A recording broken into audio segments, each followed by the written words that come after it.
Bienvenue dans cette deuxième vidéo concernant toujours la contribution supplémentaire ou encore appelée droit d'inscription spécifique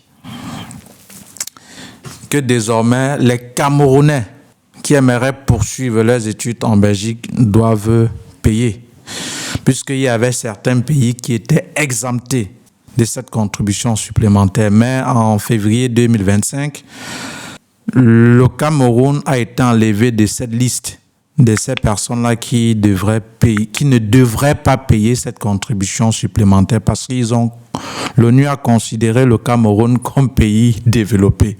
Donc, par conséquent, ils vont payer cette contribution supplémentaire, hormis du Minerval qui est de 4 175 euros, 4 175 euros.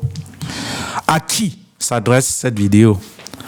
Si déjà tu es en Belgique, tu es dans une haute école, dans une université ou dans une école artistique, qu'est-ce qui t'attend en septembre, qui est demain? Si déjà tu es sur le territoire, tu as l'information, tant mieux. Mais si tu n'as pas l'information, je vais te la donner ici. Voilà. Je vais faire d'abord une petite nuance, n'est-ce pas, pour définir ces deux thèmes, le Minerval et la contribution supplémentaire. Si vous connaissez déjà, tant mieux. Alors, le Minerval, c'est le droit d'inscription de base légale fixé par la Fédération Wallonie-Bruxelles.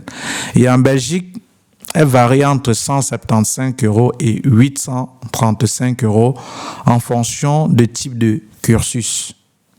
Autrement dit, ce qu'on appelle le Minerval, c'est ce que au Cameroun, parce qu'ici je m'adresse surtout aux Camerounais, c'est ce que vous appelez les frais d'inscription.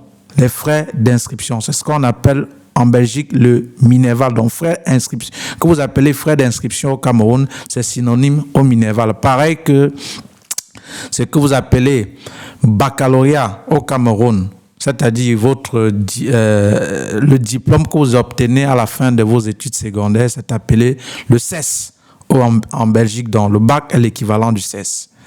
Par contre, c'est quoi la contribution supplémentaire ou le droit d'inscription spécifique en abrégé DIS?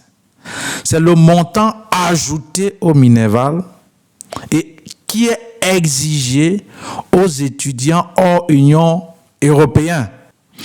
Et ce montant, dans des années antérieures, n'était pas exigé aux Camerounais parce que les Camerounais faisaient partie de la liste des pays sous-développés, par conséquent, étaient exemptés de cette contribution, supplémentaire ou droit d'inscription spécifique.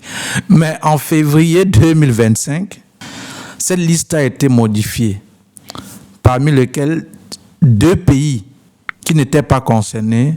On a pêché ces 2 pays, à savoir le Maroc et le Cameroun.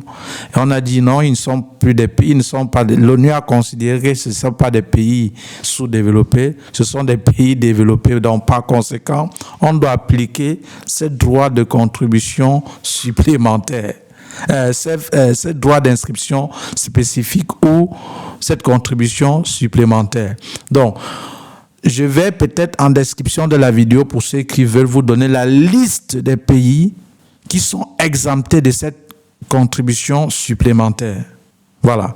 Avant, le Cameroun était exempté, mais en février 2025, l'ONU a considéré que non, ils ne sont plus exemptés. Maintenant, ils vont payer cette contribution supplémentaire. Le Cameroun et le Maroc, ça, ce sont des trucs de fin politique. Je ne vais pas trop entrer là pour me perdre dans la vidéo. Alors, si tu es donc à l'université, supposons tu es en première année, pour cette année-ci, tu as payé 835 euros. Si l'année qui suit, tu ne changes pas de programme, est-ce que tu es considéré par cette contribution supplémentaire? Non, tu vas continuer à payer 835 euros jusqu'à la fin de ton cycle. Par contre, si tu es en première année et que l'année qui suit, tu veux changer de programme et aller dans un autre programme, dans une autre école ou je ne sais pas, changer de programme en fait, tu dois en ce moment payer ces frais cette contribution supplémentaire. Donc, à partir du moment où tu as été déjà inscrit dans une haute école, université, n'est-ce pas? Université, et que tu ne changes pas de programme, tu ne dois pas payer cette redevance, cette contribution supplémentaire qui est de 4 175 €. Mais par contre, si tu dois changer de programme, cher ami, d'office, tu dois payer les 4 175 €. Je vais prendre 2 cas, université ou haute école, mais le principe reste le même, c'est juste une répétition. Et quand je dis, lorsque je fais une vidéo, c'est pour que vous puissiez me suivre. Alors, supposons donc que tu es inscrit en 2024-2025 dans un établissement, dans une université. Tu ne changes pas de cycle. Tu n'as pas redoublé plus de 2 fois dans ce cycle. Alors, tu ne dois donc pas payer ces frais, cette contribution supplémentaire.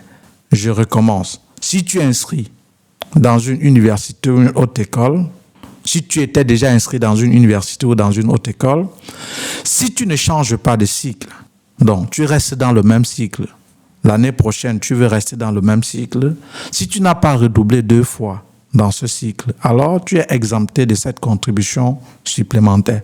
Par contre, si tu n'es pas dans ce cas-là, alors d'office, c'est-à-dire tu viens d'arriver par exemple, et que pour la première fois, tu dois t'inscrire à l'université ou dans une haute école ou dans une école artistique, tu dois payer ces frais d'inscription, cette contribution supplémentaire ou droit d'inscription spécifique. Ou si tu es déjà inscrit, tu étais déjà sur le territoire, tu es inscrit, tu dois changer de cycle, tu dois payer. Et si tu avais déjà redoublé, peut-être parce qu'on ne triple pas, et que ce qui est sûr, tu ne vas plus faire le même programme, tu vas changer un autre programme d'office, tu dois payer cette contribution supplémentaire. Ça s'adresse à ceux-là qui sont déjà sur le territoire. On va encore prendre le cas, par exemple, de celui-là ou de celle-là qui est à Condorcet, n'est-ce pas? Il a en 2e année à Condorcet en septembre prochain qui survient là. Il doit finir peut-être faire son graduat. Alors, c'est la même chose pour le cas de l'université que je viens de prendre tout à l'heure. Donc, tu es déjà inscrit, tu ne changes pas, tu n'as pas redoublé, alors tu ne dois pas payer ces frais, cette contribution supplémentaire. Mais si tu changes, tu as déjà doublé, on ne triple pas, que ce soit dans une haute école ou à l'université, on ne triple pas en tant qu'étudiant étranger. C'est interdit de tripler. Tu as le droit de doubler, mais pas de tripler. En ce moment, si tu triples, tu dois changer de programme ou tu ne vas pas continuer dans le même cycle. En ce moment, tu dois donc payer cette contribution supplémentaire. Donc, c'était tout pour cette vidéo. Pour ceux-là qui sont déjà en Belgique, qui sont confrontés au problème de prise en charge, vous pouvez me contacter à l'adresse email académie2024@gmail.com. Voilà. Si vous voulez que je vous rende ce service dans ce sens. Je vous ai déjà dit les conditions dans une précédente vidéo. Elle n'est pas gratuite. Par contre, ceux-là qui vont opter pour le compte bloqué, pour renouveler leur séjour, et vous allez opter pour Studeli, utilisez mon code promo KTA10 pour avoir une réduction de 10%. Et encore, si vous utilisez mon code promo et vous avez même déjà fait pour le renouvellement de votre séjour, vous pouviez m'écrire que monsieur, j'ai utilisé votre code promo. Je vais former un groupe où tous ceux-là qui ont utilisé mon code promo, hormis peut-être même des études, s'il y a même des tuyaux concernant les jobs, je vais vous montrer. Voilà. Donc, beaucoup de courage à vous. Et désormais, la Belgique, ceux qui vont s'engager pour dire je veux poursuivre mes études en Belgique, ce sera vraiment ceux-là qui vont vouloir étudier, pas qui vont venir peut-être blaguer, parce que 5 010 €, 4 175 €, ce n'est pas donné et ce n'est pas n'importe qui peut l'avoir. Voilà, c'était donc tout pour cette vidéo. Merci, à la vidéo prochaine. À tout de suite.